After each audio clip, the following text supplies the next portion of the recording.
দুধওয়ালার 1000 টাকা, সবজিওয়ালার 2000 টাকা, electric bill 1500 টাকা।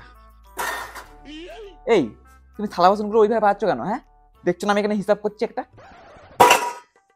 তা বাজাবো না? আমাকে তো ঘরে কাজের লোক বানিয়ে রেখে দিয়েছো। বিয়ের আগে তো বলেছিলে যে আমাদের ঘরে 10টা কাজের লোক রয়েছে, তুমি ঠ্যাং উপর ঠ্যাং তুলে বসে আরাম করবে। আর এখন আমার ঘরে সব কাজ আমার একার করতে হয়, আমার জীবনটা বরবাদ হয়ে গেল। চুপ করো, আশেপাশের লোক শুনলে কি বলবে? যা বলার বলুক, ওরাও জানুক যে তুমি আমার উপর কত অত্যাচার করো, আমাকে দিয়ে কত কাজ করাও। শোনো, হাত জোর করে বলছি, তুমি এই থালা বাসনই বাজাও। তোমার এই ফাটা বাঁশের মতো গলার আওয়াজের থেকে ওই থালা বাসনের আওয়াজ অনেক ভালো।